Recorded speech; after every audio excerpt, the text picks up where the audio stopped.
नमस्ते, मैं डॉक्टर राधा माहली, घंटी आधारित शिक्षिका, अर्थशास्त्र विभाग, जालन कॉलेज चकधरपुर, कोल्हान विश्वविद्यालय से।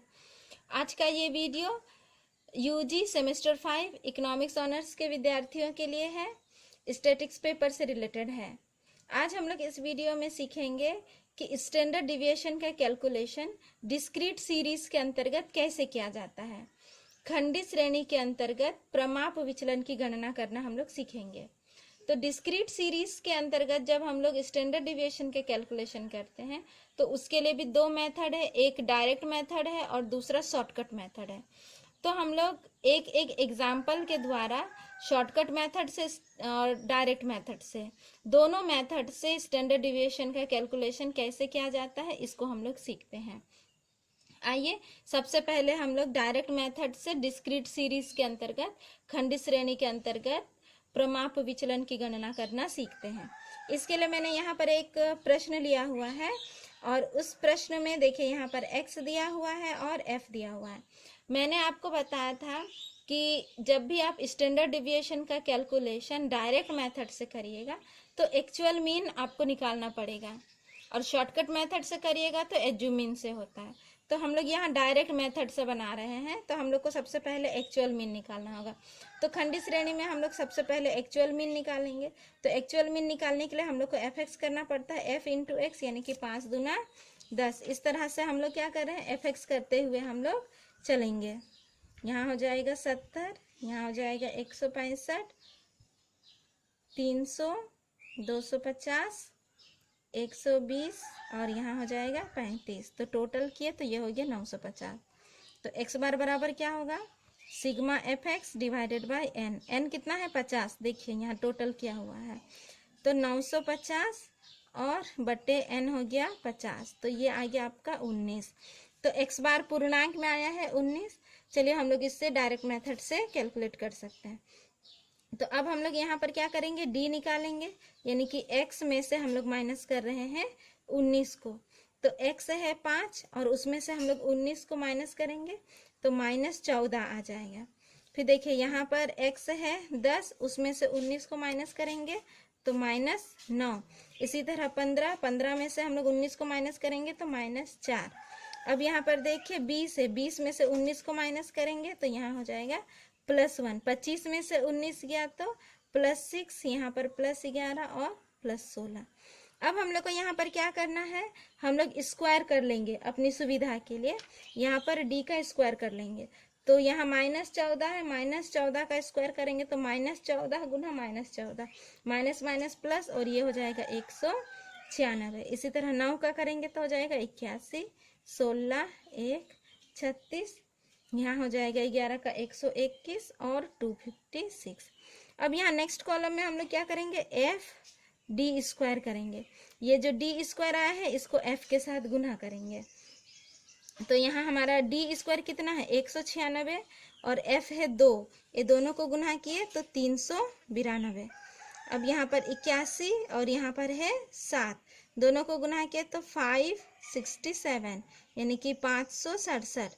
उसके बाद यहाँ 16 और यहाँ पर 11, ये दोनों को गुना किया तो 176। इस तरह हम लोग गुना कर करके उसका वैल्यू को हम लोग लिखते चलेंगे। अब लास्ट में हम लोग इसे जोड़ लेंगे, एफ डी स्क्वायर जो है इसको हम लोग जोड़ लिए तो 2250 आ गया। तो स्टैंडर्ड डिविएशन का अब हम लोग फॉर्मूला अप्लाई करेंगे। स्टैंडर्ड डिविएशन बराबर क्या हो जाएगा, sigma f D square divided by N और ये पूरा का रूट। तो कितना आ रहा है हमारा, सिग्मा एफ डी स्क्वायर कितना है 2250 और एन कितना है 50, ये पूरा का हम लोग रूट करेंगे तो ये हो जाएगा 45, 45 का रूट। जब हम लोग रूट क्लियर करेंगे तो ये हो जाएगा 6.708। तो इस तरह से हमारा स्टैंडर्ड डिविएशन का कैलकुलेशन हो गया। तो ये जो हम लोग फॉर्मूला याद रखेंगे, ये फॉर्मूला आप कब लिखिएगा, जब आप स्टैंडर्ड डिविएशन का कैलकुलेशन डायरेक्ट मेथड से कर रहे हैं।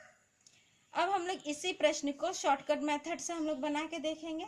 देखिएगा आंसर जो है वो आपका बिल्कुल सेम आएगा। देखिए यहाँ मैंने लिखा हुआ है शॉर्टकट मेथड और उसी प्रश्न को दोबारा से ले ली हूँ। अब यहाँ हम लोग शॉर्टकट मेथड से जब स्टैंडर्ड डिविएशन कैलकुलेट करेंगे तो हम लोग को एक्चुअल मीन कैलकुलेट करने का जरूरत नहीं है, हम लोग एज्यूमीन ले लेते हैं। तो हम लोग यहाँ पर ये जो 20 है इसको एज्यूमीन ले लिए।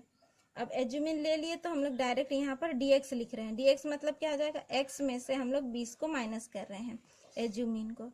तो 20 में से 20 गया 0, 15 में से 20 जाएगा तो -5, 10 में से 20 गया -10 और यहाँ हो जाएगा -15, 25 में से 20 जाएगा तो +5, 30 में से 20 गया +10 और यहाँ हो जाएगा +15। इस तरह से हम लोग क्या कर लिए, हम लोग dx कर लिए हैं। अब क्या करना है हम लोग को, dx तो कैलकुलेट कर लिया, अब हम लोग यहाँ पर एक बार f dx कर लेंगे। f dx देखो ये जो f और dx ये दोनों को गुना करेंगे तो 2 गुना -15 कितना हो जाएगा, 15 दूनी 30 -30, 7 गुना -10 तो 70 -70 और यहाँ हो जाएगा -55, ये दोनों को गुना करेंगे 0, यहाँ पर हो जाएगा +50 +40 और 15 एकम 15 +15। तो इस तरह हम लोग यहाँ पर एफ डी एक्स भी कर लिए। अब हम लोग यहाँ पर जोड़ रहे हैं तो हम लोग देख रहे हैं कि माइनस वैल्यू को अलग जोड़ेंगे, प्लस वैल्यू को अलग। तो माइनस वैल्यू को जोड़े तो 155 आ रहा है और जब हम लोग ये प्लस वैल्यू को जोड़ रहे हैं तो हमारा 105 आ रहा है। जब हम लोग घटाए तो यहाँ पर आ गया -50। तो हम लोग इस तरह से dx कैलकुलेट के एज्यूमिन लेके और फिर हम लोग एफ डी एक्स निकाले और उसका भी टोटल कर लिया। अब हम लोग यहाँ पर d² करेंगे अपना सुविधा के लिए। तो ये जो dx है इसी का हम लोग स्क्वायर कर लेते हैं अपना सुविधा के लिए। तो ये कितना हो जाएगा, 15 का जब हम लोग को स्क्वायर करेंगे तो ये हो जाएगा आपका 225 और 10 का स्क्वायर हम लोग करेंगे तो ये हो जाएगा 100। 5 का किए तो 25, 0 25 100 और यहाँ पर हो जाएगा 225। अब हम लोग f(d²x) करेंगे। जरूरी नहीं है कि आप d²x का अलग कॉलम बनाएं, आप डायरेक्ट भी f(d²x) लिख सकते हैं, लेकिन उसके लिए पहले dx को आप स्क्वायर कर लीजिएगा और फिर f से गुना करिएगा। तो कभी कभी बच्चे लोग ऐसा करने में गलती करते हैं, इसीलिए मैं उनको सजेस्ट करती हूँ कि एक कॉलम आप एक्स्ट्रा खींच लीजिए और जिसमें आप d²x को कर लीजिए। तो dx को स्क्वायर करके लिख दीजिएगा और नेक्स्ट आपको क्या करना है, ये जो f और जो d²x है ये दोनों को आपको गुना करना है। f और d²x दोनों मिलके बन जाएगा f(d²x). तो चलिए 2 और 225 को हम लोग गुना कर रहे हैं तो कितना हो जाएगा 450। उसके बाद 7 और 100 को गुना करेंगे तो 700, फिर 11 और 25 को गुना किए तो 275। उसके बाद 15 और 0 को गुना करेंगे तो 0, 10 और 25 को गुना किए तो 250। इसी तरह से यहाँ 400 और 225 आ जाएगा। अब ये सभी प्लस वैल्यू है, हम लोग इसको जोड़ लेंगे तो 2300 हो गया। अब हम लोग क्या करेंगे, अब हम लोग को यहाँ पर फॉर्मूला अप्लाई करेंगे। आप यहाँ भी मीन कैलकुलेट कर सकते हो। तो मीन बराबर क्या हो जाएगा, a plus sigma f D x और डिवाइडेड बाय n। तो एज्यूमिन कितना माने हैं 20 प्लस एफ डी एक्स कितना है -50 और n कितना है 50।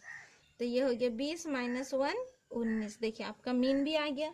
इस तरह आप मीन का भी यहाँ पर कैलकुलेशन कर लिया। अब स्टैंडर्ड डिविएशन, बस थोड़ा सा इसका फॉर्मूला अलग होगा।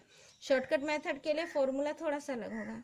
यहाँ आप लिखिएगा sigma f(d²x) divided by n minus sigma f(dx) divided by n, ये पूरा का स्क्वायर और सब चीज होगा रूट के अंदर में। तो चलिए वैल्यू पुट करो। f(d²x) कितना है 2300, n कितना है, देखिए n कितना है 50, f(dx) कितना है -50 और बटे n कितना है 50, इसका पूरा होल स्क्वायर।